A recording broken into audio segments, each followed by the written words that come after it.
Conic sections क्या है, as a locus उनको कैसे डिफाइन किया गया है, और स्टैंडर्ड फॉर्म में हर एक कोनिक सेक्शन का डेफिनेशन प्रॉपर्टी कैसे आइडेंटिफाई, सो दैट आप पैराबोला है, इलिप्स है, हाइपरबोला है, अगर स्टैंडर्ड फॉर्म में है तो उसको आप पहचान सको। ठीक है, तो वो पोर्शन डिस्कस करने के बाद तब हम इसे लोकस के जो स्टैंडर्ड लोकस से फ्री हो जाएंगे। तो कोनिक सेक्शन मतलब एज इट्स नेम सजेस्ट, ठीक है, इसका नेम क्या होता है, कोनिक सेक्शन। कोनिक वर्ड कोन से डायरेक्ट है। कोन मैथमेटिक्स में कोन क्या होता है वो समझो। मैथमेटिक्स में cone is found when about a fixed line, a line which is inclined at certain angle alpha, say means we have a fixed line, say P O P, and there is a fixed line A O A dash which cuts the fixed line at O. This O is called vertex, and this is a fixed angle. Let's say this angle is alpha. This alpha is known as semi-vertex angle. This is called semi vertex angle. लिखते जाएंगे साथ के साथ जो जो बातें मैं बता रहा हूं। Semi vertex angle, and if I rotate this AO A dash with respect to this line, अगर इस लाइन के अबाउट, इस फिक्स लाइन POP के अबाउट जो है, अगर इस लाइन को हम रोटेट करें, किस लाइन को रोटेट करें, AO A dash को रोटेट करें, keeping the inclination alpha fixed, तो एक सरफेस का फॉर्मेशन होता है और वो सरफेस को हम बोलते हैं कोन। कोनिकल सरफेस फॉर्म होता है। आप कभी भी इसको एक्सपेरिमेंटली करके भी देख सकते हैं। इसमें कोई ऐसी बात मैं नहीं बता रहा हूं जो कुछ हिडन है आप, और आपके लिए कोई रॉकेट साइंस है, ऐसा कुछ नहीं है। आप खुद करके देख सकते हैं, इसको अपने आप करके देख सकते हैं।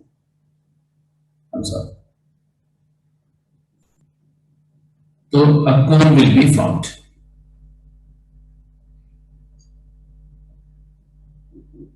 ऐसा,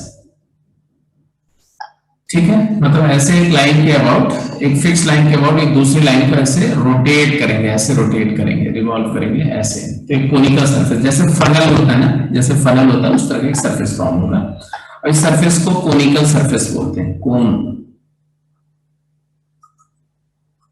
और इस कोन में जो ये है, इसको बोलते हैं upper nappe of the cone, and this one is called lower nape, lower surface, lower nape of the cone।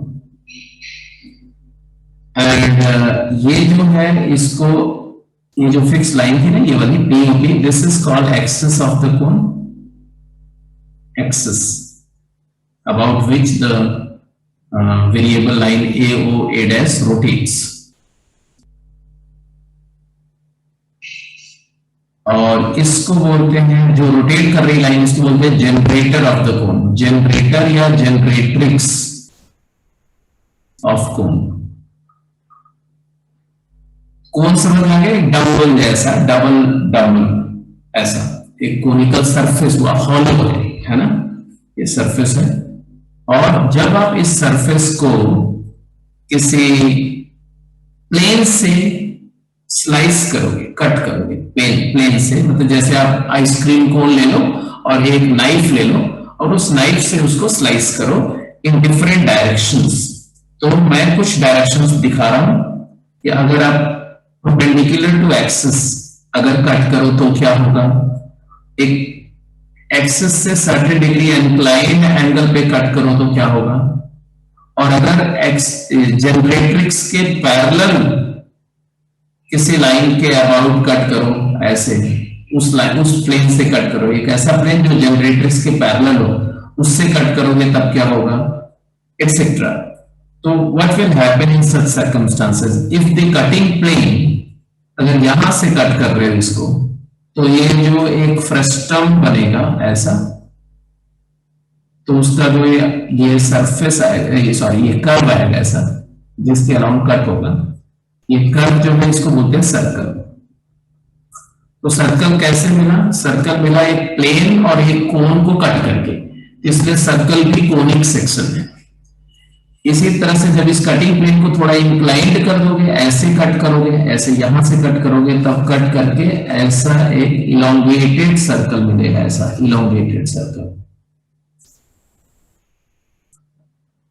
ठीक है, यहां पर तो एकदम बिल्कुल सर्कल मिलेगा, यहां ऐसा ऐसा सर्कल, पूरा सर्कल मिलेगा ऐसा, लेकिन यहाँ इलोंगेटेड सर्कल मिलेगा। इस इलोंगेटेड सर्कल या ओवल शेप का कर्व मिलेगा, इसको बोलते हैं इलिप्स।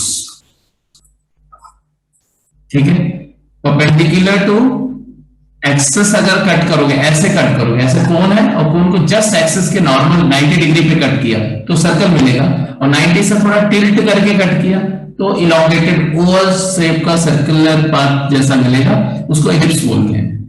और अगर cutting plane parallel to generatrix हो जाए, तब ये ऐसा पैराबोलिक प्रोफाइल फॉर्म होगा, इट इज कॉल्ड पैराबोला। और अगर कटिंग प्लेन कुछ ऐसा हो जाए कि वो एक्सिस के पैरेलल हो जाए ऐसे, तब वो दो बार कट करेगा, एक बार अपर नेपे को कट करेगा और एक बार लोअर नेपे को भी कट करेगा, अपर और लोअर दोनों नेपे को कट करेगा, तो हाइपरबोला हो जाएगा, हाइपरबोला। तो आपको चार तरह के कर्व वहां से मिलते हैं, एक ऐसा सर्कुलर, ऐसा शेप होता है बिल्कुल परफेक्ट सर्कल, एक थोड़ा सा ओवल, फिर एक होता है जो one sided open ended curve मिलेगा, ओपन एंडेड टाइप का कर्व, मतलब वो ऐसा कुछ होगा, ऐसे क्लोज्ड लूप जैसा फॉर्मेशन नहीं होगा। और एक होगा जो बैक टू बैक दो ब्रांचेस मिलेंगी कर्व की, एक ब्रांच ऐसे होगी और एक इसी की जस्ट सिमेट्रिकल ब्रांच ऐसे होगी, बिल्कुल इसी की मिरर इमेज किसी पर्टिकुलर लाइन के अबाउट, तो ये हो जाएगा हाइपरबोला, ये होगा पैराबोला, शेप से आइडेंटिफाई होगा, ये होगा इलिप्स और ये होगा सर्कल। और ये सारे के सारे जो कर्व हैं, ये एक प्लेन और एक कोन के डिफरेंट ओरिएंटेशंस में इंटरसेक्शन से फॉर्म हो रहे हैं, इसलिए इनको कोनिक सेक्शंस बोलते हैं। ठीक है, इसी तरह से अगर कटिंग प्लेन एग्जैक्टली वर्टेक्स से पास करे, तो उस केस में आपको दो लाइंस मिलेंगी ऐसे, तो पेयर ऑफ लाइन भी कोनिक सेक्शन है, पेयर ऑफ स्ट्रेट लाइंस ये भी एक कोनिक सेक्शन, इसको डीजनरेटेड कोनिक बोलते हैं, डीजनरेट कोनिक। अगर कटिंग प्लेन एग्जैक्टली वर्टेक्स से ही पास कर जाए, ऐसे परपेंडिकुलर टू एक्सिस, तो पॉइंट मिल जाएगा, पॉइंट। तो पॉइंट भी सर्कल का एक डिफॉर्मेट होता है, डिफॉर्म पॉइंट होता है, इलिप्स भी डिफॉर्म होकर पॉइंट बनता है, it is called degenerate conic. Point मतलब point, pair of straight line, coincident straight line, मतलब सिंगल स्ट्रेट लाइन भी मिल सकती है, बट सिंगल स्ट्रेट लाइन एक ही स्ट्रेट लाइन दो बार है ना, पेयर ऑफ स्ट्रेट लाइन वो भी होगी। तो pair of straight line POSL, circle and ellipse, parabola, hyperbola, they all are called conic sections. तो इतनी बात सबको समझ में आ गई कि नहीं, जल्दी बोलो क्विक, यस और नो। सर हाँ यस बोलो। तो जो पेयर ऑफ स्ट्रेट लाइन वाला है, जहाँ पे हमें दो स्ट्रेट लाइंस मिली हैं, वो आपने कट कहाँ से करा है? ऐसे कट किया, बता रहा हूं। मान लो तुम्हारा कटिंग प्लेन ऐसे है, यहां से ऐसे काट दिया इसको, इसी लाइन के अलावा कट कर दिया। कट कर दोगे ना तो तुम्हें दिखेगा कैसा, जब कभी भी ऐसा कट करोगे तो तुम्हें ऐसा दिखेगा, ऐसा ऐसा एक एज दिखेगा, एक एज ऐसे दिखेगी, और आधा पोर्शन रिमूव कर दोगे कट करने के बाद, तो जो बचा हुआ पोर्शन होगा कोन का वो ऐसा नजर आएगा, ऐसा। Yes sir. तो जो कट गया वो तो हटा दिया, लेकिन जो अभी जो लाइन पर कटेगा ना वो एज जो है वो ऐसे दिखेगी, एक लाइन ये दिखेगी और एक लाइन दूसरे वाले साइड से दिखेगी। कभी काट के देखना, पता चल जाएगा अपने आप। Okay sir. It will be a pair of line, 2 lines, that's it. Anyway, अब आते हैं, बिकॉज ये सारे एक ही कोन और प्लेन के इंटरसेक्शन से बनते हैं, इसका मतलब है एक ही इक्वेशन जनरल सबको रिप्रेजेंट करता है। तो वो जनरल इक्वेशन या जनरल डेफिनेशन क्या है, तो अब आप लिखेंगे general definition of conic section.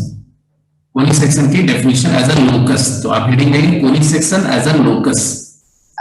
Geometry समझ में आ गई, शेप समझ में आ गया, तो उसको as a locus, as a path of moving point कैसे डिफाइन करेंगे, फटाफट नोट करिए, मेंशन करिए। It is defined as a locus of a moving point. Conic section is locus of a moving point P which moves such that the ratio of its distances from a fixed point capital S to a fixed line capital D remains constant.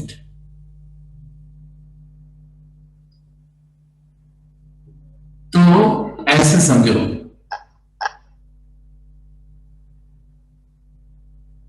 ये Apollonius जैसी definition है। Apollonius ने बोला कि circle क्या है, circle एक ऐसे पॉइंट का लोकस है जिसका 2 फिक्स पॉइंट से डिस्टेंसेस का रेशियो कांस्टेंट है। फिर उन्होंने बोला कि दूसरे जो कोनिक्स हैं वो कैसे हैं, तो वो एक ऐसे पाथ के मूविंग पॉइंट लोकस पाथ है, ऐसे मूविंग पॉइंट के पाथ है जिसपे उस पॉइंट का डिस्टेंस एक फिक्स पॉइंट से और एक फिक्स लाइन से कांस्टेंट रहता है। मतलब क्या हुआ कि उन्होंने बोला 2 चीजें फिक्स कर दो, एक तो फिक्स पॉइंट ले लो और एक फिक्स लाइन ले लो। ले लिया भाई, ये मान लो एक फिक्स लाइन ले ली ऐसा, और एक फिक्स पॉइंट दे दिया ऐसा। अब इस फिक्स पॉइंट जो दिया इसको बोलते हैं फोकस, एस से डिनोट करते हैं, and it is called focus. और ये जो फिक्स लाइन ली, फिक्स लाइन, इसको बोलते हैं डायरेक्ट्रिक्स, डायरेक्ट्रिक्स डी मान लो, डी। और अगर इस फिक्स पॉइंट से इस फिक्स लाइन पर एक परपेंडिकुलर ड्रॉ करो, मतलब if you draw perpendicular line which is perpendicular to directrix passing through focus, तो इस लाइन को बोलते हैं axis of conic, sorry axis of conic, axis of conic. अभी इसे मैं डिफाइन करूंगा, अभी जस्ट देखते जाओ। अब क्या हुआ, बोल रहे हैं कि एक पॉइंट मूव कर रहा है, एक पॉइंट कहीं भी है, मान लो यहां है पॉइंट से यहां पर, या हो सकता है कि यहां पर हो या यहां पर हो सकता है, यहां। तो किस तरह से मूव कर रहा है, बोल रहे हैं point moves in such a manner that उसका जो डिस्टेंस इस पॉइंट से है वही डिस्टेंस, या कुछ डिस्टेंस पॉइंट से है कुछ इस लाइन से है, वो दोनों डिस्टेंसेस क्या क्या है। Suppose that the point is P H comma के, और इसका ये डिस्टेंस है एसपी और ये डिस्टेंस है PM. Distance of point from the fixed line is PM. Distance of point from the fixed point is SP. तो as per the definition, SP by PM constant होना चाहिए. It is constant, and this constant is termed as E, and it is known as eccentricity of conic. क्या बोलते हैं इसको? Eccentricity of conic.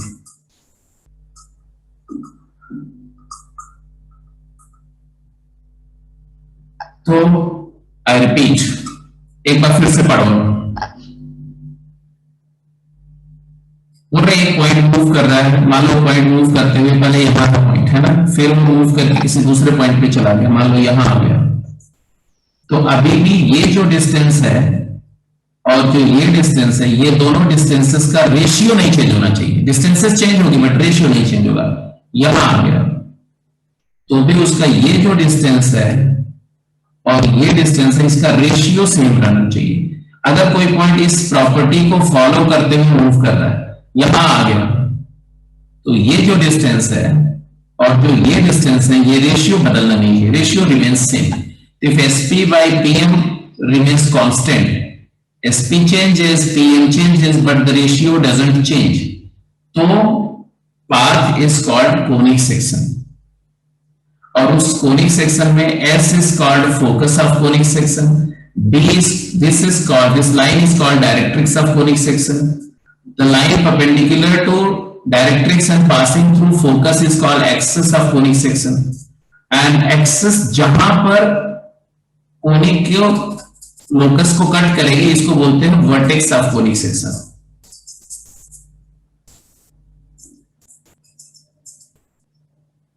ठीक है, और ई ये जो कांस्टेंट रेशियो है, इसी को बोलते हैं एक्सेंट्रिसिटी ऑफ कोनिक सेक्शन। अभी एक्सेंट्रिसिटी क्या है, क्यों है, थोड़ी देर में वो भी समझ में आ जाएगा। यहां तक बात समझ में आएगी नहीं? Yes sir. ओके, अब यहां पर यही पर लिखो, अगर ई एक्सेंट्रिसिटी की वैल्यू 0 है, ई इक्वल टू 0, इफ, ऐसा कब होगा, ऐसा तब होगा जब कोनिक सेक्शन एक सर्कल होगा, उसका सेंटर फोकस होगा और डायरेक्ट्रिक्स एक लाइन हो गई जिसका डिस्टेंस सर्कल से इनफाइनाइट है।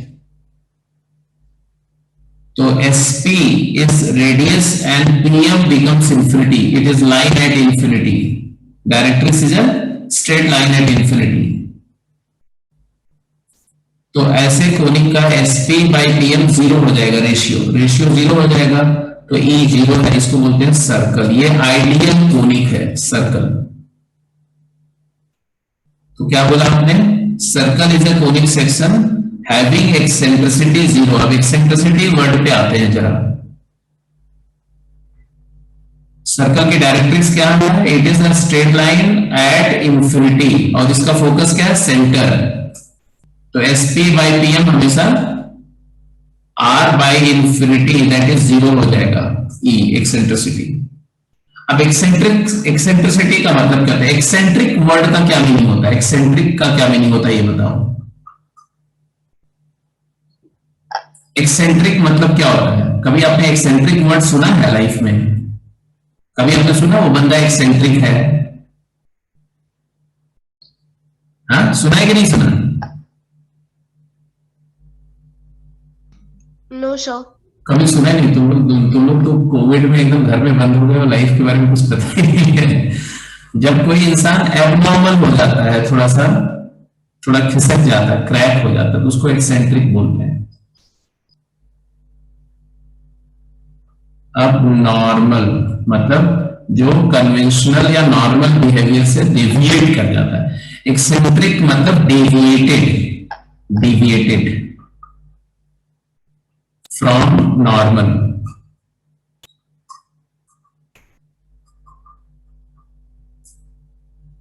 है ना, खिसका हुआ, जैसे बोलते ना बंदा खिसक गया मतलब क्या, एक्सेंट्रिक हो गया, मतलब थोड़ा सा पागल हो गया, थोड़ा क्रैक हो गया, ऐसा। तो E equal to 0, circle eccentric नहीं है, सर्कल की एक्सेंट्रिसिटी 0 है, मतलब वो बिल्कुल आइडियल कोनिक है, बिल्कुल परफेक्ट, सेंटर से इक्वल डिस्टेंस पर एकदम परफेक्ट, जो सबसे परफेक्ट कोनिक है उसको सर्कल बोलते हैं। अब सर्कल जब थोड़ा सा एक्सेंट्रिक होता है, थोड़ा डिविएट करता है इसके बिहेवियर से, तो ई की वैल्यू बोलते हैं 0 से 1 अगर है, थोड़ा सा एक्सेंट्रिक है, इसको बोलते हैं इलिप्स। वो देखने में तो सर्कल जैसा ही लगता है, बट वो सर्कल नहीं होता है। सर्कल की सारी डायमीटर इक्वल लेंथ की होती है, बट इलिप्स होने पर सारे डायमेंशन, सारी डायमीटर्स अलग अलग होती है, डिफरेंट लेंथ की होती हैं। बट वो ऐसा भी हो सकता है बिल्कुल जिसमें आपको दिखे, और ऐसा भी हो सकता है कि वो लगभग सर्कल जैसा दिखे लेकिन सर्कल नहीं हो। सर्कल जैसा, काफी हद तक सर्कल जैसा दिख सकता है बट वो सर्कल ना हो। तो eccentricity can be this has very less eccentricity, इसकी एक्सेंट्रिसिटी बहुत कम है और इसकी एक्सेंट्रिसिटी बहुत ज्यादा है। ठीक है, ये एलिप्स है। एलिप्स समझ में आ गया। अगर एक्सेंट्रिसिटी 1 हो गई, ई की वैल्यू 1, इसको बोलते हैं क्रिटिकली एक्सेंट्रिक पैराबोला, क्रैक। वैसे तो आप जानते हो कि हर बंदा थोड़ा थोड़ा एक्सेंट्रिक होता है ना, नहीं होता है? आप में से हर कोई जो है थोड़ा थोड़ा एक्सेंट्रिक है। Everybody, no one is ideal, no one is perfect, everyone is little eccentric. तो हम सभी इलिप्स की कैटेगरी में आते हैं अगर ह्यूमन रेस के हिसाब से देखा जाए तो। और आइडियल कौन है? लाइक लॉर्ड राम या भगवान, तो E equal to 0। Non eccentric perfectly ideal कौन है? वो एक इमेजिनरी सिचुएशन है। And then E equal to 1 parabola मतलब क्रैक, पागल। ई इक्वल क्रिटिकली एक्सेंट्रिक हो गया, इसीलिए देखो ये टूट गया, ऐसा, ऐसे याद रखना, ये बराबर क्रैक हो गया। और ऐसा गोल था क्लोज्ड था, वो टूट गया, पैराबोला हो गया। And if A is greater than 1, अगर ए की वैल्यू 1 से बड़ी होगी, इसको बोलते हैं हाइपर एक्सेंट्रिक, हाइपरबोला। कभी हमने देखा है कि क्रिटिकल से ज्यादा एक्सेंट्रिक कोई हो जाता है तो कैसा होता है? स्प्लिट पर्सनालिटी डिसऑर्डर टाइप का हो जाता है। एक बंदे में 2 पर्सनालिटी आ जाती है, लोग बोलते हैं उसके अंदर तो कोई आत्मा आ गई है। Yes sir.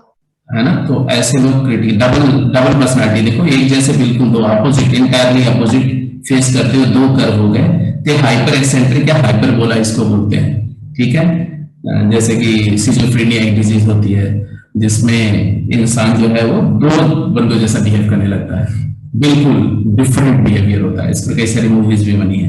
एनीवे, ई ग्रेटर देन 1, अब याद में रहे, E equal to 0 circle, E 0 से 1 थोड़ा एक्सेंट्रिक, तो less eccentric ellipse, E equal to 1 critically eccentric parabola, E greater than 1 hyperbola. 4 conic sections. Conic section क्या है? कोनिक सेक्शन की डेफिनेशन क्या समझ में आ गया? तो आपको ये भी समझ में आ गया होगा कि अगर ये दोनों इक्वल है तो क्या हो गया? पैराबोला हो गया। अगर ये लेंथ के इक्वल है, अगर ये इसके इक्वल है, अगर ये इसके इक्वल है तो पैराबोला हो गया। और अगर E लेस देन 1 है, मतलब E लेस देन 1 का मतलब क्या होता है? SP इज लेस देन, देखो ये E इक्वल टू 1 का मतलब क्या हो गया? E इक्वल टू 1 मतलब SP इक्वल टू PM हो जाएगा। मतलब एक पॉइंट ऐसा मूव करें कि उसका फोकस से डिस्टेंस और डायरेक्ट्रिक्स से डिस्टेंस इक्वल हो, तब पैराबोला है। यहां पर बोल रहा है SP is less than PM, मतलब पॉइंट फोकस के पास हो, डायरेक्ट्रिक्स से दूर हो, तो फोकस के नजदीक रखने की कोशिश करेगा, तो फोकस फिलिक, फोकस की तरफ अट्रैक्ट होकर के वो कर्व होगा, तो वो एक ऐसा क्लोज लूप बन जाता है, उसको इलिप्स बोलते हैं। और अगर पॉइंट फोकस से दूर है, अगर हाइपरबोला मतलब एसपी जो है वो ज्यादा है, नहीं एसपी ज्यादा है पीएम से, एसपी ग्रेटर देन पीएम, मतलब फोकस से दूर और डायरेक्ट्रिक्स के पास, जो डायरेक्ट्रिक्स फिलिक है, डायरेक्ट्रिक्स की तरफ है डेविएटेड, वो हाइपरबोला। ऐसा मतलब है उसका डिस्टेंस डायरेक्ट्रिक्स से जो है वो ज्यादा कम है और फोकस से दूर है। और ये वाला केस क्या है? फोकस के पास है और डायरेक्ट्रिक्स से दूर है टेंडेंसीज की। तो ये इलिप्स है, इलिप्स, ये पैराबोला जो दोनों से बराबर डिस्टेंस मेंटेन करता है, और ये हाइपरबोला जो डायरेक्ट्रिक्स के पास है। बात समझ में आ रही है? थोड़ा सा रिलेटिवली मतलब कि मैथमेटिकली उसका उनका डिफरेंस समझ में आ रहा है। एक्सेंट्रिसिटी के बेसिस पे कैटेगराइजेशन है और इसके बेसिस पे कैटेगराइजेशन है। यहां तक क्लियर है, समझ में आ गया कि जल्दी लिखो। Yes sir. अब यहीं पर एक पॉइंट और लिख दो, फिर हम लोग थोड़ा सा अदर प्रॉपर्टीज पर आ जाते हैं। तो एक नोट करके लिखेंगे, इसको सारा नोट कर लिया। इसको मैं स्लाइड को चेंज करूं?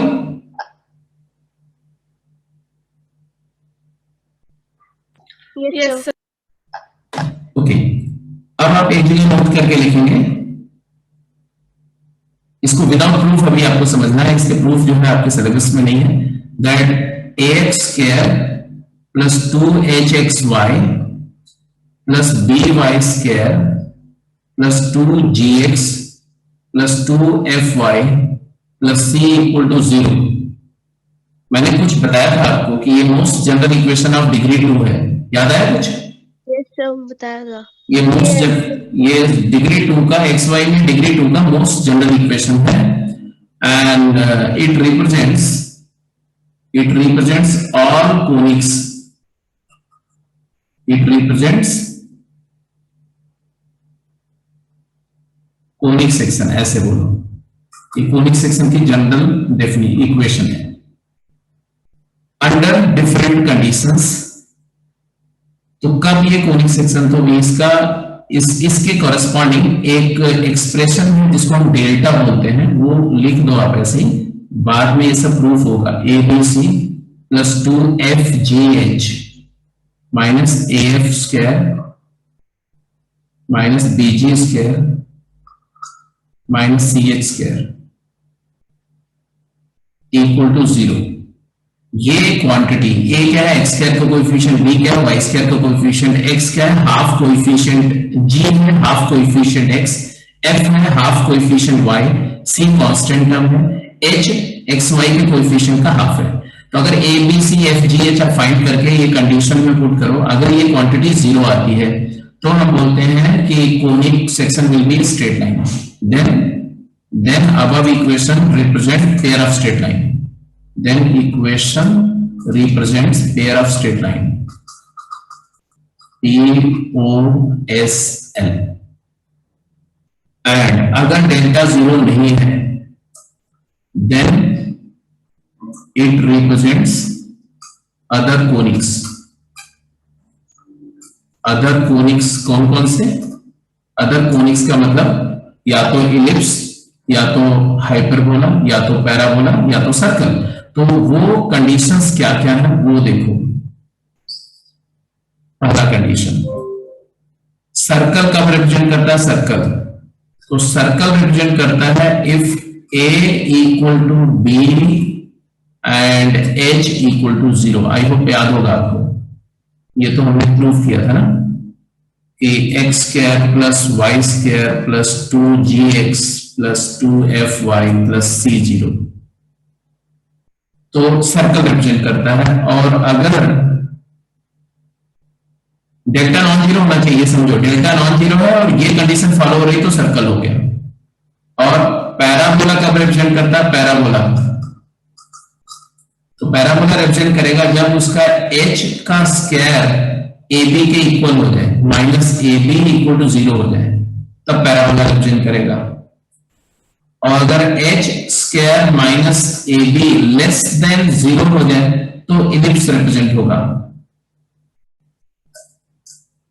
और अगर h square minus ab greater than 0 हो जाए तो hyperbola. h square minus ab greater than 0। अब इसी के साथ मैं एक्सेंट्रिसिटी की कंडीशन भी लिख देता हूं।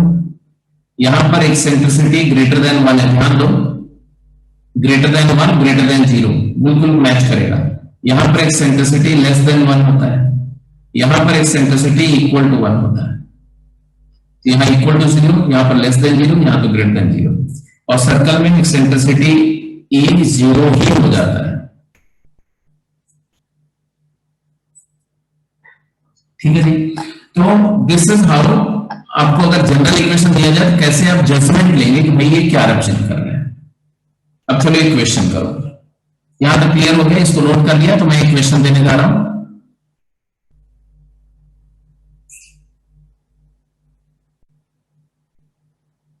find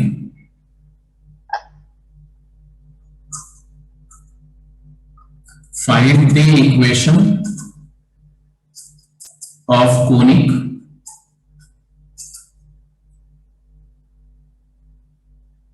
which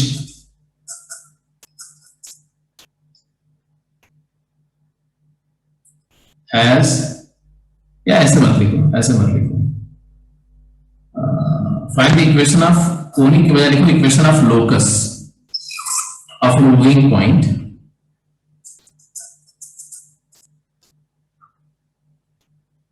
which remains, ऐसे लिखो, which remains at equal distance from point 2, 0 and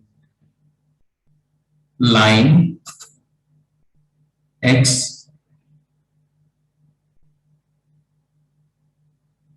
plus 1 is equal to y। क्या करेंगे आपने इस क्वेश्चन का आंसर कैसे करेंगे? तो आप क्या करेंगे, इन्होंने दे दिया एक पॉइंट और एक लाइन, तो एक लाइन और एक पॉइंट मैंने ड्रॉ कर दिया कि भाई ये y एक्सिस है और ये x एक्सिस है और एक लाइन दी हुई है y is equal to x plus 1 ऐसे, और एक पॉइंट दिया हुआ है 2,0 मतलब एक 1 0 ये 2 0 मान लो। अब इन्होंने क्या बोला कि ये s है 2,0। अब एक पॉइंट मूव कर रहा है जिसका डिस्टेंस इस लाइन से और इस पॉइंट से सेम करना है, तो हमने एक पॉइंट ले लिया, let the point P D H comma के। अब P का डिस्टेंस जो मैं इस लाइन से लूंगा वही पॉइंट से लूंगा। मैंने बताया है कि किसी भी पॉइंट का डिस्टेंस लाइन से कैसे निकालते हैं, याद है कि भूल गए?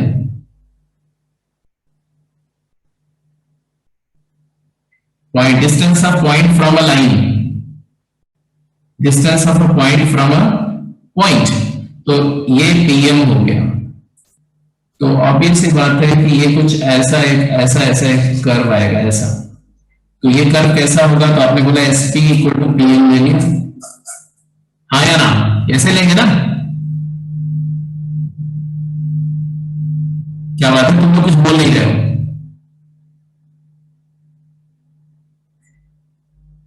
यस इतना सोच समझ करके बोला yes. x minus y plus 1 equal to 0 ये लाइन है, और एक पॉइंट हमने h कॉमा के कोई भी ले लिया, ये फिक्स पॉइंट दिया हुआ था 2 0 जिसको फोकस बोल रहे हैं। यहां से डिस्टेंस और यहां से डिस्टेंस, ये दोनों डिस्टेंसेस इक्वल होनी चाहिए। हमने लिखा SP क्या होगा जल्दी बोलो? SP is equal to h minus 2 का whole square plus k minus 0 मतलब k का होल स्क्वायर। SP हो गया, ब्रेक हो रही है आपकी। मेरी आवाज इसमें मत सुनो, तुम केवल जो ये अपने आप कैलकुलेट करो इसको, है ना? SP और PM कैलकुलेट करो, SP और PM। SP तो मैंने सीधे डिस्टेंस फार्मूले से निकाल दिया, PM फाइंड करो PM। तो h कॉमन k का इस लाइन से डिस्टेंस क्या है? याद है किसी पॉइंट का किसी लाइन से डिस्टेंस, मान लो ये लाइन है ax plus by plus c0 और एक पॉइंट है x1 y1, तो x1 y1 का ये डिस्टेंस कैसे निकालेंगे? ये डिस्टेंस तो फार्मूला क्या प्रूफ किया था हमने? ax1 plus by1 plus c का mod by under root a square plus b square. याद आया? ये इस पॉइंट के कोऑर्डिनेट को इसमें पुट करते हैं, फिर मॉड लेते हैं divide by under root a square plus b square. Thursday वाली क्लास में, सैटरडे वाली क्लास में डिस्कस हुआ है, क्लास में, लाइव क्लास में, ठीक है? तो अब ये डिस्टेंस निकालो भाई, h कॉमा k का डिस्टेंस यहां से निकालो, ये परपेंडिकुलर डिस्टेंस लिखो। क्या लिखे बोलो? x की जगह h डालो h, y की जगह k डालो माइनस k प्लस 1 का mod by under root x का कोएफिशिएंट 1, y का कोएफिशिएंट -1, दोनों के स्क्वायर का सम 1 + 1। तो ये हमने लिख दिया। अब इसके बाद h minus k plus 1 mod by under root 1 + 1। यहां तक क्लियर है?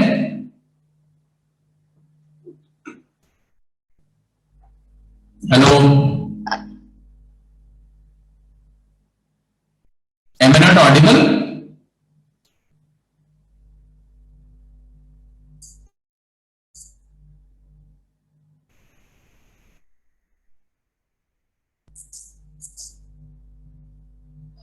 Am I audible, Sania? नहीं आवाज आ रही?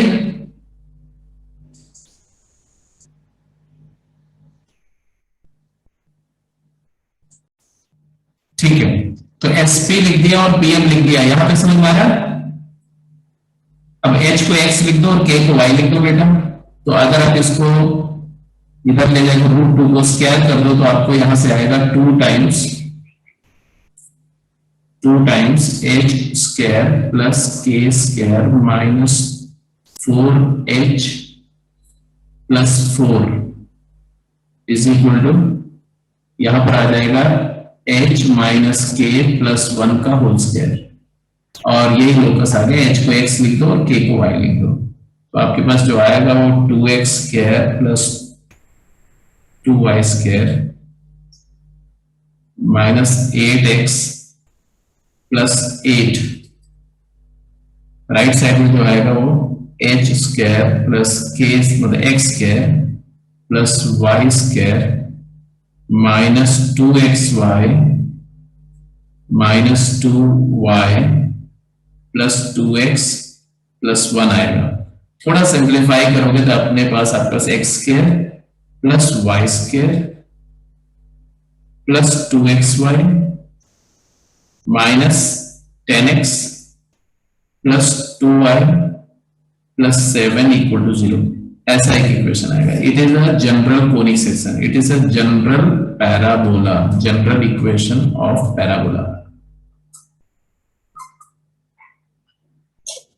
तो E इक्वल टू 1 है, E इक्वल टू 1 है इसलिए पैराबोला है। तो ऐसे अब कोई भी कोनिक को आप डिफाइन करना होगा तो ये डेफिनेशन है कोनिक की, ठीक है? या तो बात समझ में आ रही है? जल्दी बोलो। अब कुछ कोनिक के टर्म्स लिख दो और बात यहीं पर आज के क्लास को यहीं पे खत्म करेंगे। तो आप लिखेंगे standard terms related to conic, standard terms related to conic. ये सब तो डिस्कशन हो गया, ये सारी चीज आपने समझ लिया। ऐसा definition of various terms related to conic. पहला सबसे पहले लिखेंगे axis, the straight line passing through focus perpendicular to directrix, जो मैंने डिफाइन करके इसमें समझाया था। A straight line which is passing through focus and perpendicular to directrix, this is directrix, this is focus, and this line is perpendicular to directrix passing through focus. It is called axis of conic. And every conic, यहां पर लिख देंगे, every conic is symmetric about its axis. The graph of every conic, graph of conic, every conic is symmetric about its axis. Symmetric about axis, इसीलिए इसको axis बोलते हैं। याद करो बेसिक क्लासेस में आपने जब सिमेट्री ऑफ फिगर्स पढ़ा होगा तो a line about which the figure is symmetric is called axis. तो एक्सिस ऑफ सिमेट्री, तो ये एक्सिस ऑफ सिमेट्री है। इसके अबाउट पैराबोला ऐसा सिमेट्रिक होता है, इसके अबाउट इलिप्स अगर होगा तो इलिप्स भी इसके अबाउट ऐसे सिमेट्रिक होगा, इस लाइन के अबाउट ऐसे, जैसा ऊपर होगा लाइन के ऐसे नीचे होगा। हाइपरबोला भी होगा तो इसके अबाउट वो सिमेट्रिक होगा ऐसा। तो सारे कोनिक इस अपनी एक्सिस के अबाउट सिमेट्रिक होते हैं, ठीक है? तो एक्सिस समझ में आ गया। फिर लिखेंगे वर्टेक्स, ये टर्म्स आज क्लियर हो जाए तो भी बहुत बड़ी बात है। वर्टेक्स क्या है? द पॉइंट वेयर कोनिक, ये कोनिक है, ये ग्रीन वाला कर्व कोनिक है और ये स्ट्रेट लाइन एक्सिस है। एक्सिस कोनिक को जहां मीट करती है उसी पॉइंट को वर्टेक्स बोलते हैं। The point of intersection of the conic section and the axis of conic is called vertex of the conic. और कभी-कभी कोनिक वर्टेक्स को 2 बार कट करता है, जैसे इलिप्स के केस में कोनिक वर्टेक्स को 2 बार कट करेगा, मतलब इलिप्स 2 बार वर्टेक्स को कट करेगा, तो उसको उस केस में वर्टिसेस 2 वर्टेक्स हो जाएंगे, एक ये और एक ये डैश, ऐसा 2 वर्टेक्स हो जाएंगे। तो वर्टेक्स भी हो सकता है और वर्टिसेस भी हो सकते हैं। वर्टेक्स हो गया कि ये वर्टेक्स हो गया, है ना, ये वाली लाइन एक्सेस हो गई, ये वाली लाइन एक्सेस हो गई, और ये वाली लाइन तो आपको पता ही है, इसको डायरेक्ट्रिक्स बोल रहे हैं। अब वर्टेक्स से पास करने वाली, वर्टेक्स से पास होने वाली और एक्सिस के परपेंडिकुलर जो लाइन है, ये वाली, ये a line which is passing through vertex and perpendicular to axis is termed as tangent at vertex। ये वर्टेक्स पर टेंजेंट होती है, तो वो भी लिख दो TV, the line through vertex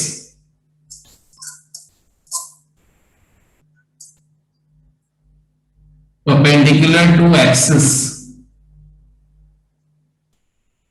is tangent to conic, is tangent to conic at vertex, at vertex। Actually axis conic पर नॉर्मल होती है और ये लाइन टेंजेंट होती है, जिसको हम टीवी, टेंजेंट एट वर्टेक्स बोलते हैं। तो टेंजेंट एट वर्टेक्स भी क्या है, ये समझ में आ गया, टीवी समझ में आ गया। फोकल कॉर्ड, फोकल कॉर्ड क्या है, कॉर्ड क्या है, कॉर्ड होता है जी किसी भी कर्व के दो पॉइंट को ज्वाइन करने वाली लाइन को कॉर्ड बोलते हैं। कोई भी दो पॉइंट, मान लो एक पॉइंट पी है, एक पॉइंट क्यू है, तो P Q is a cord. और अगर वो कॉर्ड फोकस ऑफ कोनिक से पास कर रही है, ऐसे, इसी को हम फोकल कॉर्ड बोल रहे हैं। ये फोकल कॉर्ड होगी ना, ऐसे, दिस इज फोकल कॉर्ड। तो cord passing through focus is called focal cord. ये फोकस से पास करी तो फोकल कॉर्ड है, this one is focal cord. और यही फोकल कॉर्ड अगर ऐसी हो जो एक्सिस के परपेंडिकुलर हो जाए, ये वाली, तो उसको बोलते हैं latus rectum. A focal chord passing through focus perpendicular to axis is called latus rectum. तो लैटस रेक्टम क्या है, ये भी लिख दो।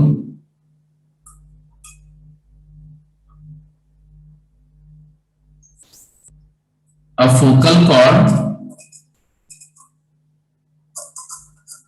perpendicular to axis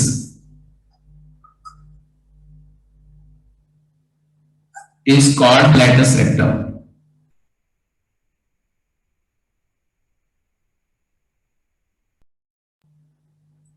of conic। तो ये जो मैं डेफिनेशंस बता रहा हूं, ये सारे कोनिक में, be it parabola, be it ellipse, be it hyperbola, हर एक एलिप्स के लिए, हर एक सर्कल के लिए, हर एक ये पैराबोला के लिए, हर एक हाइपरबोला के लिए ये डेफिनेशंस नहीं चेंज होंगी। ये सबके लिए कॉमन डेफिनेशन है, इसलिए मैं पहले उन सबको टर्म्स को डिफाइन कर रहा हूं। फोकल कॉर्ड हो गया, टेंजेंट एट वर्टेक्स हो गया, है ना। टेंजेंट एट वर्टेक्स क्या होता है, परपेंडिकुलर टू एक्सिस, वर्टेक्स से पास होने वाली लाइन हमेशा कोनिक को वर्टेक्स पे टच करती है, इसको बोलते हैं tangent at vertex. Focal cord, कोई भी कॉर्ड जो फोकस से पास कर रही है वो फोकल कॉर्ड है। अगर वही focal chord perpendicular to axis हो गई तो नॉर्मल फोकल कॉर्ड हो जाती है, उसको हम लैटस रेक्टम बोलते हैं। ये वाली लैटस रेक्टम है। और डबल ऑर्डिनेट क्या है, double ordinate because conic axis के अबाउट परपेंडिकुलर, एक्सिस के अबाउट सिमेट्रिक होता है। अब अगर मान लो कोई पॉइंट है, इस पॉइंट से एक्सिस पे परपेंडिकुलर ड्रॉप करो, मान लो ये एक्स एक्सिस है, अगर ये एक्स एक्सिस है, तो ये पॉइंट अगर एक्स वाई है तो ये वाई हो गया बेटा। और बिकॉज ये लाइन अगर आगे भी प्रोसीड करो तो ये कॉर्ड होगी, एक कॉर्ड ऑफ द कोनिक होगी जो एक्सिस के परपेंडिकुलर है ना। तो अगर ये वाई है तो सिमेट्री एक्सिस के अबाउट ग्राफ सिमेट्रिक होता है ऐसे, तो जो पीएम होगा वही क्यूएम होगा, ये और ये इक्वल होगा सिमेट्री से, तो ये भी वाई होगा। तो पीक्यू की लेंथ क्या हो गई, पीक्यू की लेंथ 2y हो गई, मतलब 2 टाइम्स ऑर्डिनेट ऑफ p। तो double the length, the ordinate, the length of pq is double the ordinate of p, इसीलिए इसको डबल ऑर्डिनेट बोलते हैं। तो क्या है, perpendicular to axis a chord is called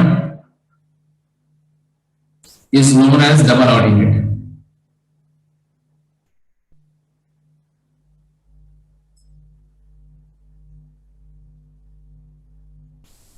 तो डबल ऑर्डिनेट समझ में आ गया। डबल ऑर्डिनेट क्या है? तो double ordinate is a chord perpendicular to axis is called double ordinate. Normal chord भी बोलते हैं इसको of the conic section. The double ordinate passing through focus. अगर यही डबल ऑर्डिनेट, वैसे तो कई सारे डबल ऑर्डिनेट हो सकते हैं, जैसे ये भी डबल ऑर्डिनेट है, ये भी डबल ऑर्डिनेट है, ये भी डबल ऑर्डिनेट है। कोई भी कॉर्ड जो एक्सिस के परपेंडिकुलर हो डबल ऑर्डिनेट है। बट अगर वही फोकस से पास कर रही होती है तो इसको हम लैटस रेक्टम बोलते हैं। L S L dash, it is called latus rectum. तो double ordinate passing through focus is called latus rectum. तो ये लैटस, ये फोकल कॉर्ड भी हो गई ना, फोकस से पास करें तो फोकल कॉर्ड भी है, ये लैटस रेक्टम हो गया। तो ये जो टर्म्स मैंने बताया, double ordinate, tangent at vertex, focal cord, vertex, axis, ये आपको क्लियर होने चाहिए। ठीक है, अब यहां तक बात क्लियर है। तो मैंने कोनिक सेक्शन का इंट्रोडक्शन बताया कि what is conic, why it is called conic, how do you identify conic in terms of eccentricity. E0 circle, E between 0 and 1 anything, then it is ellipse. E1 it is parabola, E greater than 1 it is hyperbola. How do you identify a general equation? General equation को कैसे पहचानोगे कि conic है या नहीं, मतलब conic है तो कौन सा कोनिक है? तो ax square plus 2hxy plus by square plus 2gx plus 2fy plus c 0 equation लिया, उससे कंपेयर करेंगे। a b c f g h की वैल्यू कैलकुलेट करेंगे।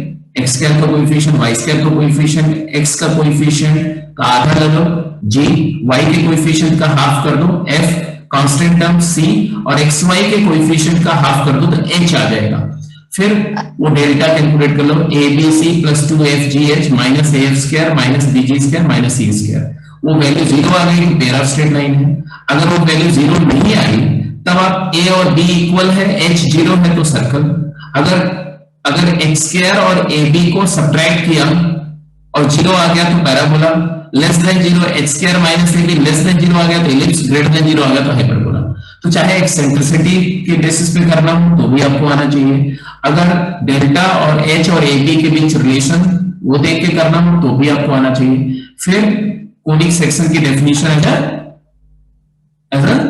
General form, as a locus of a point क्या होता है, उसके terms axis क्या होता है, वर्टेक्स ऑफ कोनिक क्या है, फोकल कॉर्ड ऑफ कोनिक क्या है, फोकस ऑफ कोनिक क्या है, डायरेक्ट्रिक्स ऑफ कोनिक क्या है, टेंजेंट एट वर्टेक्स क्या होती है, डबल ऑर्डिनेट क्या होता है, लैटिस रेक्टम क्या होता है। तो इतने टर्म्स आपको क्लियर होने चाहिए। आपके क्लास नोट में ये सारे टर्म्स प्रॉपरली डिफाइंड होने चाहिए, डायग्राम पर वो मेंशन होने चाहिए, और इसको आप एक बार दो बार अगली क्लास के पहले रिवाइज करना, सो दैट नेक्स्ट क्लास में जब मैं पैराबोला एज अ कोनिक कराऊं तो आप फटाफट ये टर्म्स को कनेक्ट कर सको वहां पर।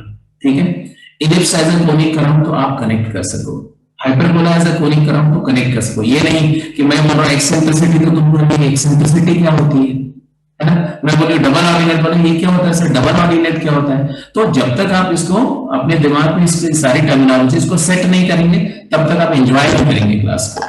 ठीक है, तो अगली क्लास जब होगी कल तो आप ये चीज को रिवाइज करके रखना, प्रॉपर इसको रिवाइज करके रखेंगे, सो दैट कल की क्लास, क्योंकि मैं कल की क्लास और परसों की क्लास में आपको जितना भी कोनिक्स आपके स्कूल एग्जाम में चाहिए वो सारा करा के, और फिर स्ट्रेट में हम लोग लोकस पे जाएंगे और लोकस के कुछ सवाल करके, और फिर हम लोग यूनियन इंटरसेक्शन ऑफ लोकस वगैरह करेंगे। फिर वो ऑर्थो सेंटर, सर्कम सेंटर, इन सेंटर, एक्स सेंटर, ये सब फिनिश करके और हम प्रॉपरली आगे मूव करेंगे। काफी दिन हो गया इसके लोकस पे डिस्कस करते हुए।